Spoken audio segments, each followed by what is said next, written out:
Wake up.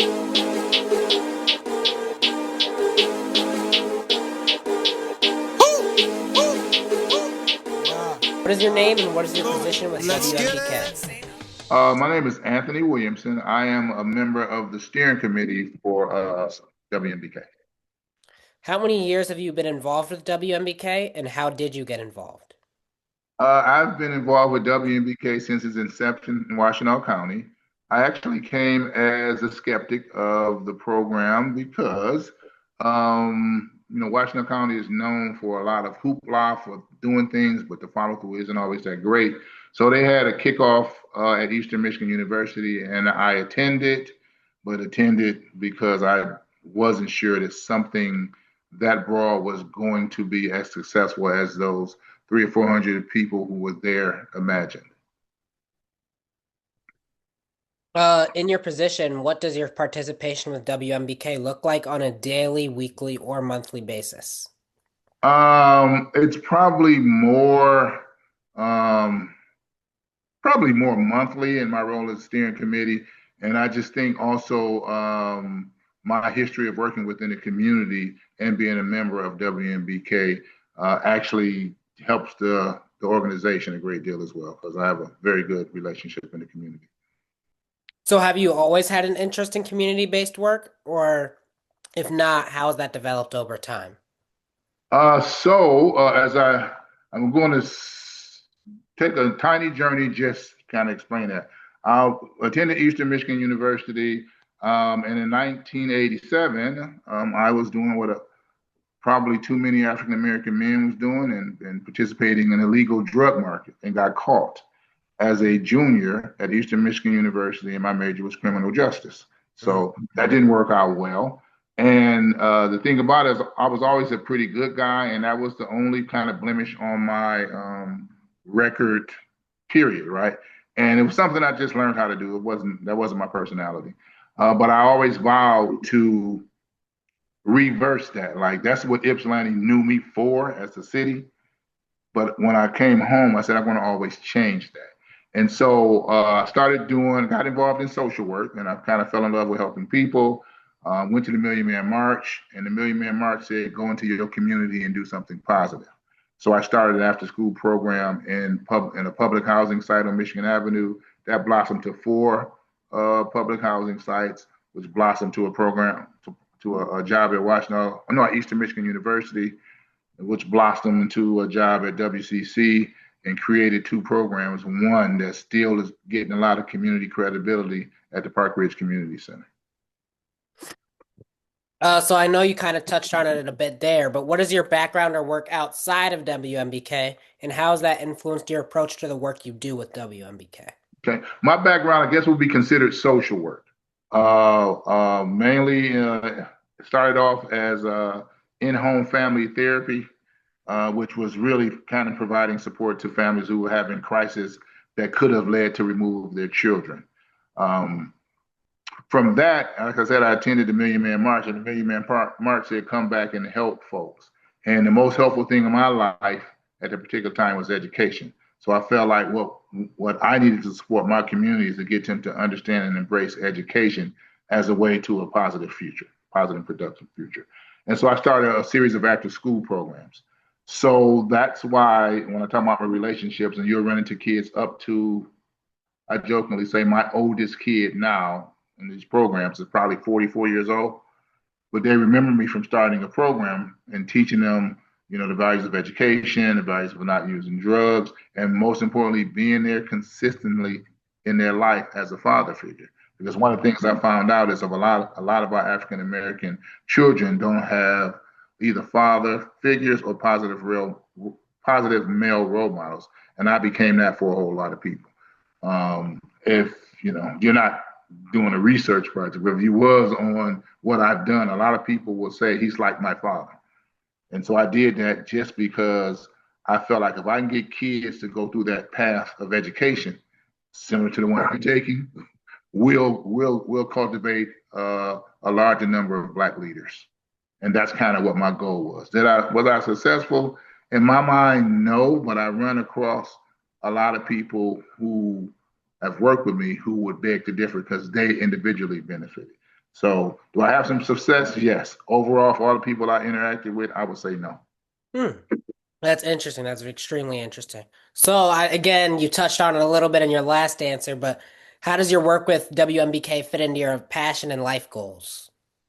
Um, Passion is for improving the life of, and I'm going to be, honest with me. I know to say it right, politically is black and brown boys or black and brown children. I can say that my focus is on specifically on black children, and so I think just understanding my history, how I didn't have a father in my life, how I made bad decisions, but turned those around. I think anybody can do it, but they need the tools necessary to help them. And so I just wanted to be that person who provided the tools and the connections to help people be successful. I think I got that covered. Yes. Yeah, absolutely, absolutely. Okay. How would you describe WMBK's purpose and impact to those who are unfamiliar with the organization?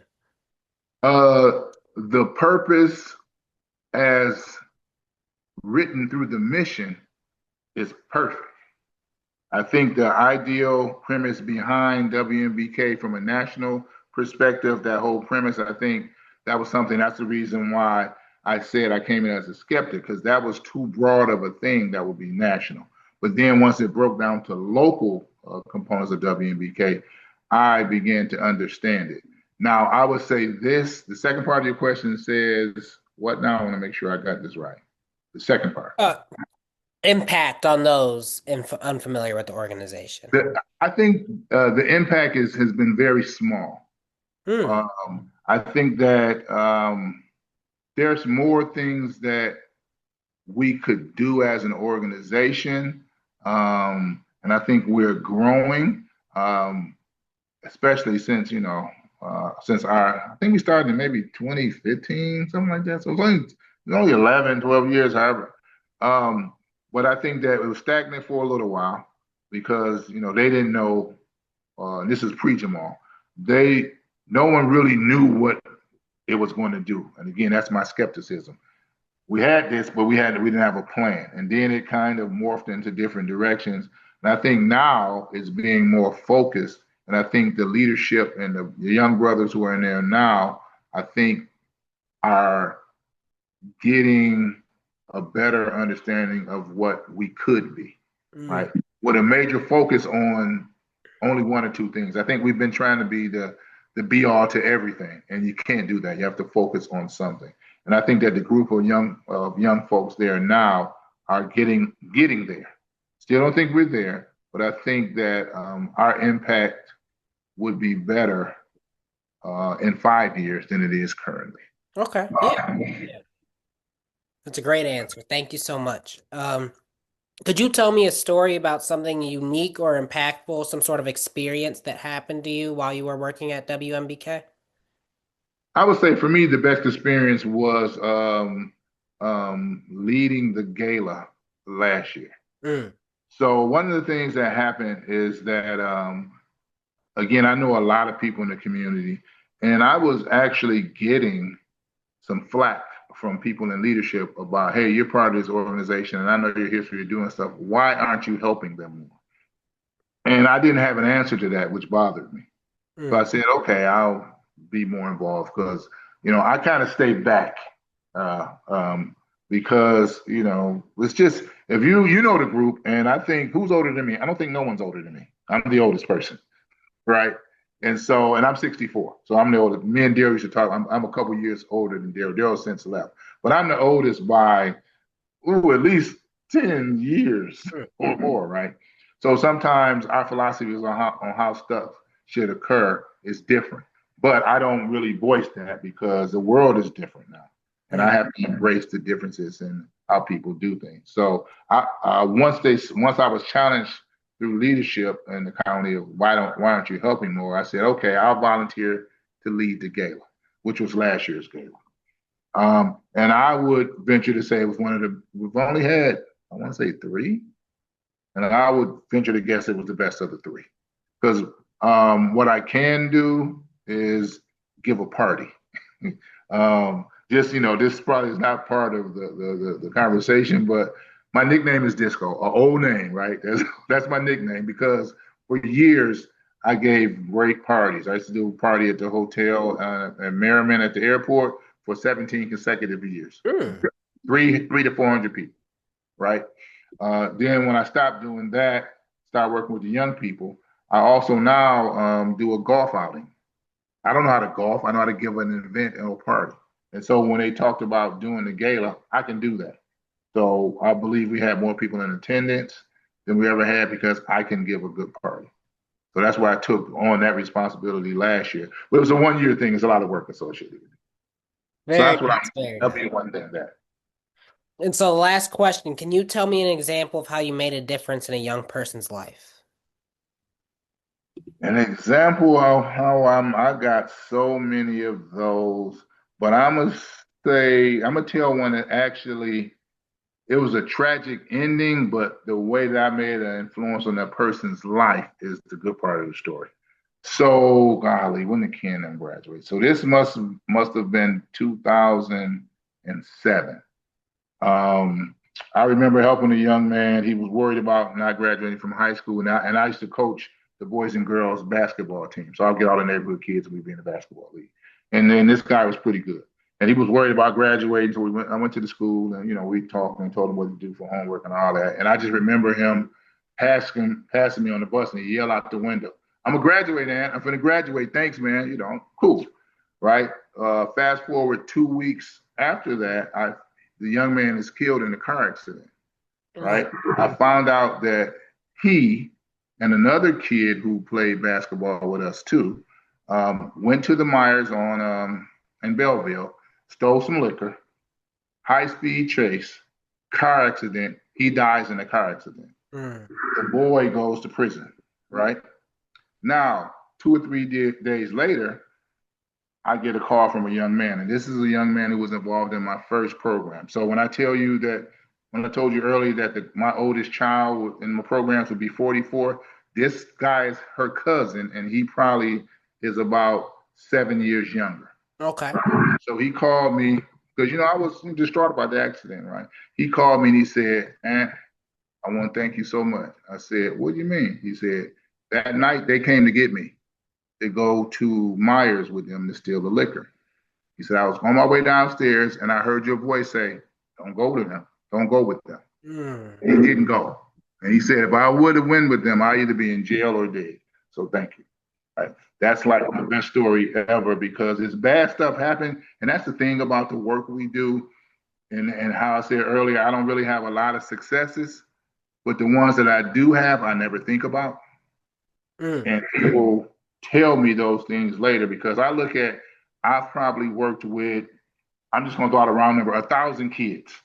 And I would say out of that 1,000 kids, I don't have a 10% success rate. Yeah. As far as them have now turned their circumstances around to a very positive way. My guess is less than 10%, which is bad, right? I mean, if you're just using data, that's bad. But when you use narratives like that and life stories, and when those folks catch up with me and say, "Hey, I work as a manager in a plant," right? I never had the thought process that I would ever get beyond the projects, but because of you and your interaction in my life and getting me involved with certain things, this is it. Now, for me, if that was my children who are all got degrees and things, because once you start, your family starts doing the same thing. If that was my child, I wouldn't be super happy. But their circumstances is different, and so they are now leaders amongst their family because they changed the trajectory of what their family history could have been.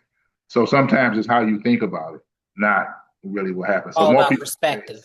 yeah, it's all about perspective. And so many kids will say, "No, I might not be doing this, but I would be doing worse if we didn't have that interaction." So that's All about right. Well, thank you so much, Anthony. Thank you for your time. Fear is just a construct of us when confronted with the tough times. Luck is just another side of hope. You get what was on the other side, fronting on another squad like Cain to have a brother tying rope. Is it dope or the gram or the ham or the